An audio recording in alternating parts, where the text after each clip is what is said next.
Did you know the midfield trio of Xavi, Andres Iniesta, and Sergio Busquets were behind the success of one of the deadliest attacking trios the world has seen? But they were not just the backbone of the MSN, which was made up of Messi, Suarez, and Neymar. They were behind Barcelona's success from 2009 all the way to 2015. Interestingly, their influence wasn't limited to Barcelona's midfield. Spain's beautiful run of form, from 2008 when they won the Euro through 2010 when they won their first and only World Cup, all the way to 2012 when they defended the Euro, was also possible because of this trio. Xavi, Iniesta, and Busquets were great players individually. This is common knowledge, and Iniesta was the most highly rated of the three. Well, regardless of how great they were, apart from Iniesta, a lot of people might not consider them the best of the best individually. Well, this isn't a problem. However, as a midfield trio, they were the most formidable and are probably the reason Messi seemed to do better in Barcelona than he did in Argentina. The trio of Busquets, Iniesta, and Xavi played together for both Spain and Barcelona for multiple years. However, they didn't actually begin playing at the same time. Well, seeing that there is a 4-year gap between Xavi and Iniesta and the further 4-year gap between Iniesta and Busquets, this needs no explanation. Xavi arrives at the scene. Xavi, born in 1980, was the first to appear on the screen. He made his Barcelona debut in 1998 and played alongside Pep Guardiola, who went on to be his coach. He joined La Masia at the age of 11 and went through the ranks until age 18. Xavi was great at passing the ball. He is considered one of the best passers of all time, but he was close to not making it as a professional footballer. He was considered small and, by extension, weak, but he wasn't actually dependent on his strength.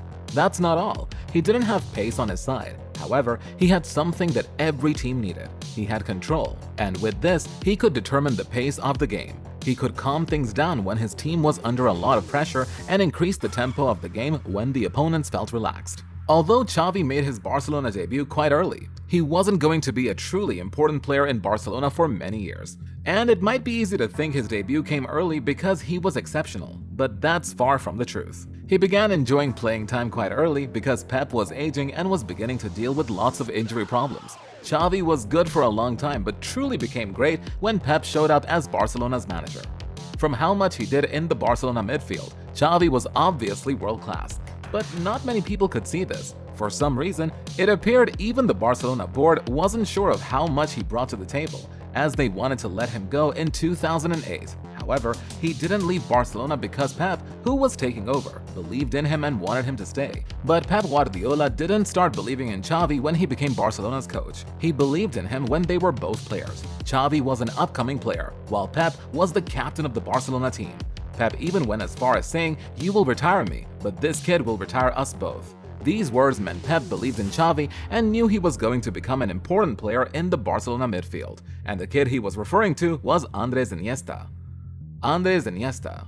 Iniesta was born 4 years after Xavi and joined La Masia when he was 12. He perhaps wasn't considered more important than Xavi in the Barcelona setup, but beyond Barcelona, he is generally seen as being more gifted. Iniesta could play in several positions across the pitch. He could play as a winger, behind the striker, as an attacking midfielder, and could do well in deeper positions. He is a complete footballer. He can attack and defend. He creates and scores. These were then the words of Vicente del Bosque. But the Spanish coach wasn't the only one who was impressed with the versatility of young Iniesta. Frank Rijkaard, a former Barcelona coach seeking Iniesta's versatility. He said, "I played him as a false winger, central midfielder, deep midfielder, just behind the second half, and he was excellent." Iniesta gained global recognition after he became a first-team player at Barcelona, but long before making his first-team debut, he was already famous in Catalonia. He took the Barcelona academy by storm and had a reputation for beating players very easily.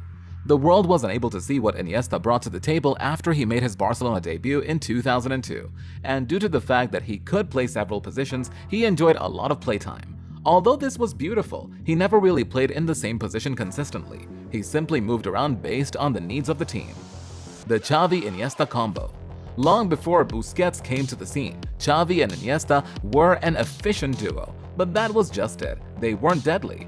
And they really didn't possess any fear factors. They started playing together in 2002 and went on to play 412 matches together at Barcelona. but they did more than just play together at club level.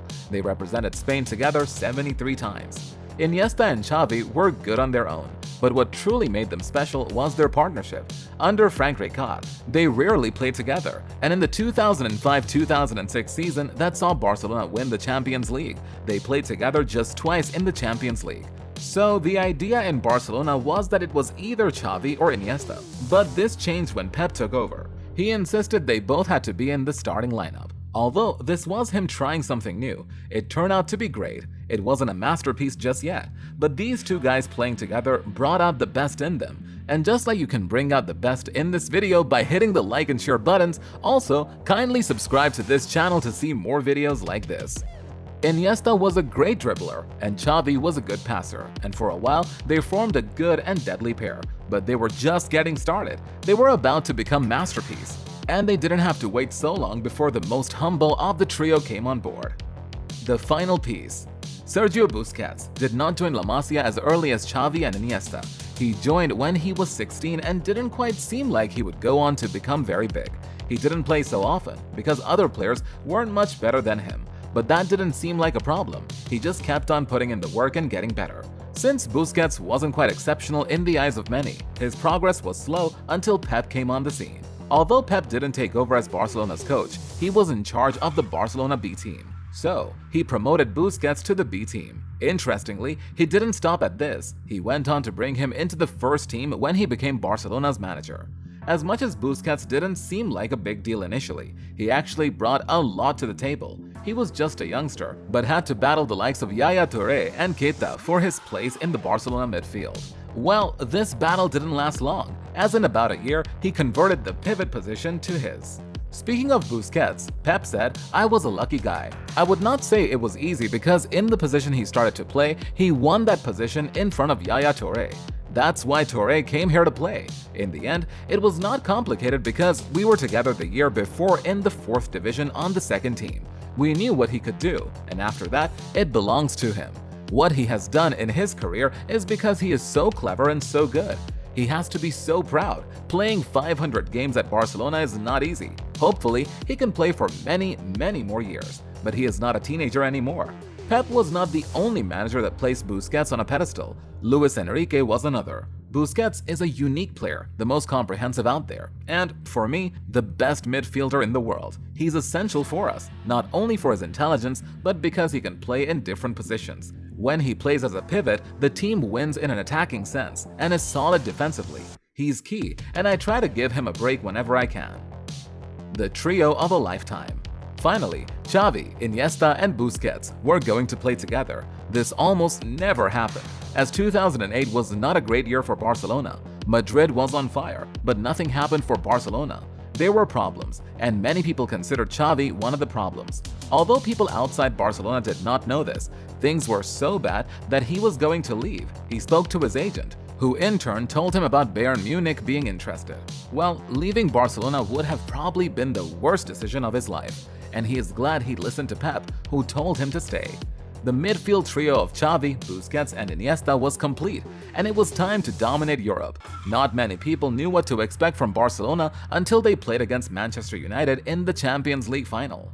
At the time, United were the defending champions and had the likes of Ronaldo, Rooney, Tevez, and Rio Ferdinand in their squad. Regardless, the presence of Iniesta on the left, Xavi on the right, and Busquets in the middle made United players look like schoolboys. They were completely outplayed, and while the average football fan might want to attribute this to Messi, it was actually the midfield that did all the work. You see, Messi was Barca's goal-scoring threat, and United probably came prepared for him. But they obviously prepared wrongly, as they didn't exactly need to press Messi. They simply needed to stop Xavi and his partners from keeping the ball. Dispossessing Messi, although difficult, was possible. But getting the ball from Barcelona's midfielder was impossible. Since the United midfield was overwhelmed, Ronaldo couldn't get the ball, so he wasn't a threat to the Barcelona defense.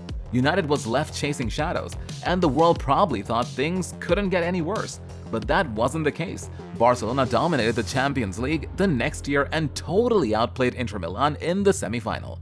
But Mourinho's defensive tactic helped Inter get something out of this encounter. With Xavi, Iniesta, and Busquets in the middle, Barcelona was unplayable and would go on to dominate Europe till 2015. When they won their last Champions League, interestingly, this was when Xavi retired. And while it might be easy to attribute Barcelona's success to Messi's abilities, it wasn't all about Messi. As much as we are not taking anything away from Messi, Barcelona actually became a little less lethal when Iniesta and Xavi left the scene. Although Messi still showed how good he was clearly overworking. Life beyond Barcelona. The combination of Busquets, Xavi, and Iniesta was obviously very lethal and helped Barcelona achieve a lot of success. But these guys, who were all from Spain, featured in the Spanish national team, were not limited to Barcelona. They played together for Spain and were able to win all the major tournaments they took part in between 2008 and 2012. They started with the 2008 Euro, continued with the 2010 World Cup in South Africa, and ended with the 2012 Euro. And it would not be out of place to say Spain was unplayable for about 4 years because of these guys. Although they did a lot in the Euros, their performance in the World Cup will never be forgotten. Busquets, who was the least rated of the trio, made it to the team of the tournament for the 2010 World Cup. Iniesta and Xavi, on the other hand, scored the goal that brought the World Cup to Spain and completed more passes than any other player individually. How successful did they become? Everyone who followed football in the era when Barcelona has Busquets, Iniesta, and Xavi in the middle has an idea of how successful they were. But not many people know how much they really achieved. This trio played their first match together against Racing Santander in 2008. Their last match together was a 3-0 victory over Bayern Munich in 2015. They played 182 matches together. They won 124, drew 40, and lost 18 matches. In the process, they won 19 trophies together at Barcelona. Messi didn't have to worry about anything other than looking forward, as he had the backing of Xavi, Busquets, and Iniesta. The end of an era. Everything that has a beginning must come to an end at some point, and this magical trio stopped becoming a thing after Xavi retired in 2015 at the age of 35. He had won everything there was to win in football. He won 32 trophies in total, and this number would have been higher if he had won the Ballon d'Or, which he came close to winning a couple of times. After his exit, Iniesta became captain and controlled the midfield in his absence. But things were no longer the same. Although the likes of Messi, Suarez, and Neymar were still in the team, Barcelona were not as dominant as they were when Xavi still bossed the midfield. Things were not bad yet, but they were about to get bad. Barcelona began to fall apart in 2018 after Iniesta retired. Messi was obviously still in the picture, but the control that Iniesta and Xavi brought to the game no longer exists. With Iniesta and Xavi out of the team, Busquets, although still a top player, wasn't as efficient as he used to be. You see, when the trio was complete, he didn't have to worry about controlling the game. He simply brought a lot of balance to the team. And to do that, he had to stay just in front of the defense, giving the attacking players on the team the freedom to get creative without worrying about defending. Sadly, everything changed when Sergio Busquets was left alone in the midfield. Although Iniesta and Xavi were replaced, their replacements couldn't fill their shoes. So there was a significant drop in levels at Barcelona. Things continued going downhill until Busquets retired after the 2022-23 season. As individuals, Xavi, Busquets, and Iniesta might not be the best of all time, but as a midfield trio, they were years ahead of any other set of midfielders. That explains why, unlike the Messi, Suarez, and Neymar trio that were compared to other attacking trios like the Benzema, Bale, and Ronaldo trios, no midfield trio really gets compared to them.